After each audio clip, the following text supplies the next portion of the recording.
I used to believe that rules were there to keep neighborhoods safe. That's what our HOA president Karen always said, at least. But when those same rules nearly cost my child his life, I learned that some people don't care about safety. They care about power. It started the week before my daughter Mia's heart operation. She was born with a congenital defect that required constant monitoring. The hospital had given us portable equipment to track her heart rate and oxygen levels 24/7, and a small backup generator to make sure nothing failed if the power flickered. It wasn't optional, it was survival. On Monday morning, I woke before dawn to check her monitor like I always did.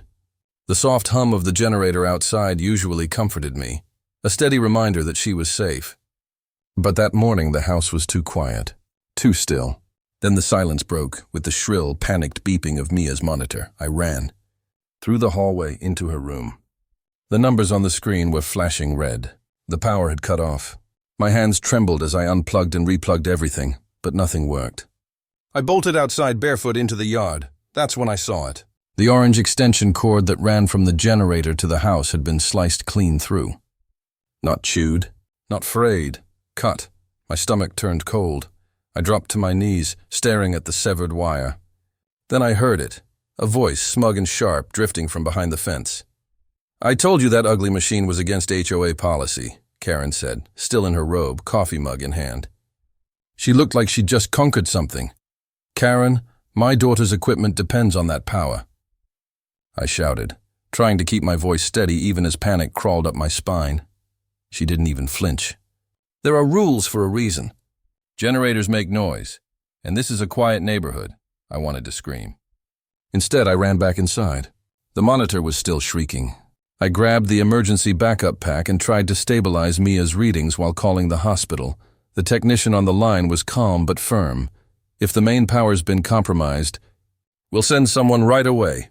Within 15 minutes, a hospital tech arrived with a new cord and a portable battery. As he crouched outside, examining the damage, his expression darkened.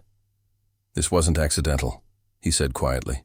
"You need to report this. Someone intentionally tampered with your medical setup." When I told him about Karen, he paused, looked toward her yard, and said, "Then it's not just an HOA issue anymore. This is serious." Karen stood across the street, pretending to water her plants, her eyes locked on us the entire time. That night, I barely slept. Every sound made me jump. Every creak of the floorboards made me check Mia's room again. I left the curtains slightly open so I could see the faint glow of the generator light. That glow was the only thing keeping me sane, but peace didn't last long. The next morning, just as I started making breakfast, Mia's monitor beeped again. Short, erratic bursts. I froze. "No," I whispered, rushing to her room. The numbers on the display were dropping. Oxygen low. Heart rate unstable. I sprinted outside. The generator light was off again. This time, the plug had been yanked from the socket entirely. The metal pins bent.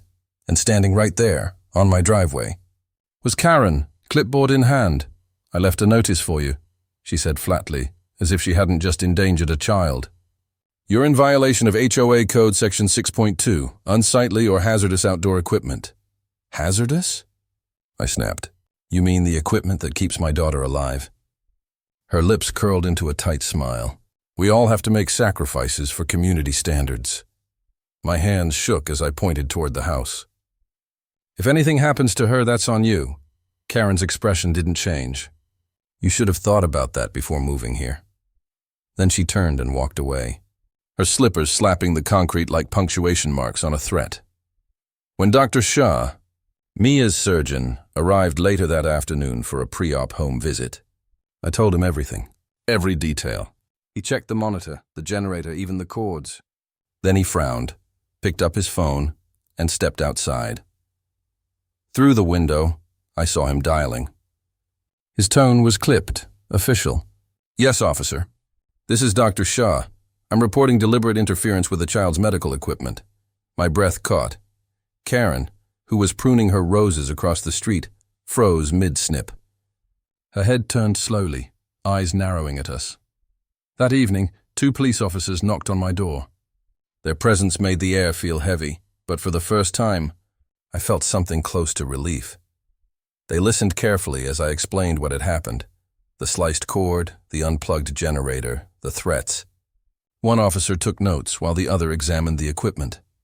When I mentioned Karen's warnings about HOA guidelines, the older officer's brow furrowed. So she was made aware this was for medical use? Yes, I said, my voice cracking. More than once. He exchanged a look with his partner. Then this isn't just a neighbor dispute. This could qualify as criminal endangerment. As they stepped outside, I watched through the window as they approached Karen's house. She came out indignant as ever, waving her clipboard. I know why you're here, she barked. That woman is lying. Her generator violates community standards. The officer raised a hand calmly. Ma'am, we're investigating a report involving medical equipment tampering. Please stay on your property while we gather statements. Karen's face turned a deep shade of red. You people have no idea what she's really like. She moved in and brought drama to this whole block. I could feel my pulse pounding in my temples. I wanted to shout that this wasn't drama, it was survival. But instead, I just watched as the officers collected their evidence. One of them returned to me later with a small, grim nod. We'll file a report tonight. Keep everything locked up and document any contact. As they left, I looked over at Karen's house. The porch light flicked on, and there she was again, standing by the window staring at me with that same cold, knowing smirk. For a long moment, we just stood there. Two mothers, two very different kinds of power. I went back inside, locked every door, and sat by Mia's bed until sunrise. I thought the police visit would scare her off. That maybe finally she'd stop, but I was wrong. That was only the beginning. The next few days felt almost normal, too normal. Karen's porch light stayed off at night. No more clipped notes taped to my door. No more glares from across the street. For the first time in weeks, I felt like maybe she'd finally realized she'd gone too far. Mia's surgery was just 4 days away. I wanted her to have peace before then. She was so small, yet so brave, always asking if the BP machines would keep her heart strong while she slept. I told her yes, because I had to believe it myself. But on Thursday afternoon, a thick white envelope appeared in our mailbox. HOA logo stamped in the corner. My stomach dropped before I even opened it. Inside was a formal violation notice. Unauthorized installation of medical generator. Failure to comply may result in fines. At the bottom, Karen's signature in bold looping letters. She was doubling down. I called Dr. Shaw immediately. She's saying the generator violates HOA code. They're threatening fines, he sighed heavily. You're protected under medical accommodation laws. They can't override a doctor's authorization, but keep every letter, every email, everything. That night I stayed up late, sorting through papers and messages while Mia slept peacefully beside her machines. I was exhausted but determined. I wasn't going to let some power-hungry neighbor intimidate me out of protecting my child. Around midnight, I finally pushed away from the table. The house was silent except for the soft hum of the generator outside. I was halfway up the stairs when my phone buzzed. A motion alert from our backyard camera. Movement detected. My blood ran cold. I opened the live feed, and my breath caught in my throat. There she was, Karen, dressed in dark clothes. Flashlight in one hand, something metallic glinting in the other. She crouched near the generator, glancing around like a thief. I whispered, "No." Not again. My hands trembled as I hit record, zooming in. She was unscrewing the generator panel. I didn't wait another second. I grabbed my phone and called 911. "Ma'am, stay inside," the operator said calmly. "Officers are en route." Those next minutes stretched into eternity. I peeked through the curtains, watching her fumble with the cables, whispering to herself. Then, in the distance, red and blue lights flashed across the street. Karen froze, flashlight still in hand. She turned to run, but her foot caught on the garden hose. She fell hard into the bushes. By the time the officers reached her, she was yelling, "This is harassment!" I was inspecting property damage. They weren't buying it. They cuffed her right there, by the generator she'd tried to sabotage. One of the officers knocked on my door a few minutes later. "Ma'am," he said gently, "we found wire cutters and a screwdriver in her bag. Looks like she was trying to access the generator again." I couldn't even respond. I just nodded, tears blurring everything. The next morning, I got a call from Detective Morales. His tone was serious. "We need you and Dr. Shah to come to the station. There's something you should see." When we arrived, he slid a thick folder across the table. Inside were printed emails, HOA meeting notes, and photos. Everyone centered on me, my family, and that generator. "She filed over a dozen complaints about you," he said. "Most of them before you even moved in." I frowned. "Before? How is that possible?" He leaned forward. "Karen accessed county property records. She filed her first complaint 2 weeks before you closed on the house." Dr. Shah's jaw tightened. "That's premeditated," the detective nodded. "And it goes deeper. We ran her background. She used to be a hospital administrator, fired 5 years ago for tampering with patient equipment during a disciplinary dispute." I felt the air leave my lungs. "She's done this before. Same behavior pattern," he said. "Control issues, obsession with authority, escalating when challenged." I sat there, numb. Every smug look, every rule she'd thrown in my face, it all made sense now. This wasn't about HOA violations. This was about control. She wanted to feel powerful again, and she'd chosen us as her target. The detective continued. "She's being charged with criminal endangerment, property damage, and interference with medical devices. The prosecutor's adding enhancement since a child's life was involved." Dr. Shah put a reassuring hand on my shoulder. "You did everything right. You kept records, you called for help, and you stayed calm. That's why your daughter's still safe." I nodded, but inside I felt hollow. As we left the station, the clouds finally broke, sunlight spilling over the parking lot. For the first time in months, I thought maybe, just maybe, we were at the end of it. But 2 days later, the doorbell rang. A delivery man stood there, holding a certified letter. I signed automatically, not thinking much of it, until I saw the return address. HOA headquarters inside was a single sheet of paper. "Pending legal matters do not exempt you from compliance." Attached to it was a glossy photo, Karen, standing in her yard, smiling straight into our security camera. My hands went cold. She wasn't finished. Mia's surgery was the next morning. The morning of Mia's surgery, the air felt heavy, like the whole world was holding its breath. I'd barely slept. Every time I closed my eyes, I saw that photo. Karen standing in her yard, smiling right into our camera, like she was still watching us from behind those blinds. Dr. Shah had assured me the hospital's security was aware of the situation. "She can't come near you," he said calmly as we arrived. "The police will keep her away, but fear isn't logical. It lingers," it whispers. Mia clutched my hand as the nurses wheeled her toward the operating room. Her small voice broke the silence. "Mommy," she said softly, "tell the machines not to break again." I swallowed hard, forcing a smile. "They won't, sweetheart. I promise." When the doors closed behind her, I finally let myself breathe. The waiting room felt too bright, too quiet. I checked my phone again and again, half expecting another HOA notice, another threat, another reminder that Karen was still out there somewhere. Hours passed. I tried to distract myself with the hum of the vending machines, the soft chatter of other families, the rhythmic squeak of nurses' shoes on tile floors. Anything but the thought of what if.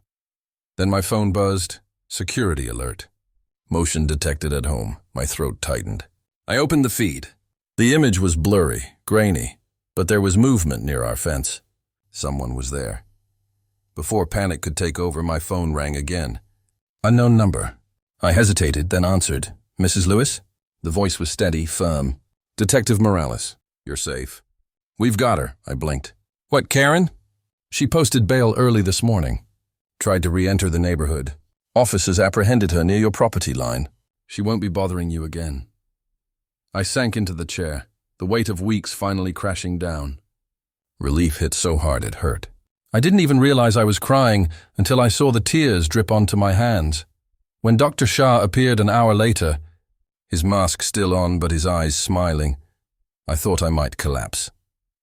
"It went perfectly," he said gently. "She's stable." Her heart responded beautifully. "She's going to make a full recovery." I broke completely then, sobbing into my hands while he rested a reassuring palm on my shoulder. It was over. Or at least the part that mattered most was. In the weeks that followed, everything changed. The story spread quickly through the neighborhood, then the city. The HOA board called an emergency meeting. For once, people weren't whispering behind closed doors. They were furious. Karen had fooled everyone. She'd used rules as her weapon, turning neighbor against neighbor until someone finally stood up to her. The board voted unanimously to remove her as president and issue a permanent restraining order against her. I didn't go to the hearing. I didn't need to see her again. I'd already lost too many nights to her shadow. Mia came home 2 weeks later. The first night back, the generator hummed softly outside, steady, safe, alive. I watched her play with her dolls in the living room, her heart monitor blinking softly beside her. For the first time in months, that blinking light didn't mean danger. It meant life. When she fell asleep, I stepped outside. The air was cool, still. The fence line looked harmless again, no longer a battleground. The neighborhood was quiet. Not the tense, watch-your-back kind of quiet, but peaceful, genuine, the way it should have always been. I looked toward Karen's old house. It was empty now. Realtor's sign out front, curtains drawn. Even the roses she'd obsessed over were starting to wilt. Funny thing about control, it only lasts as long as people let you have it. As I stood there under the porch light, I realized something. Some fights aren't about winning or losing. They're about refusing to give in when fear tries to silence you, about standing up even when your voice shakes. I turned back toward the window. Inside, Mia stirred slightly, her small chest rising and falling in rhythm with the soft beeps of her monitor. That sound, the one I used to dread, was now the sweetest music I'd ever heard. For the first time in months, I finally let myself smile. Some people fight wars with anger. I fought mine with love, patience, and proof. And in the end, that was enough. The next morning, as sunlight poured into the kitchen, Mia looked up from her cereal and said, "Mommy, the machines are still working."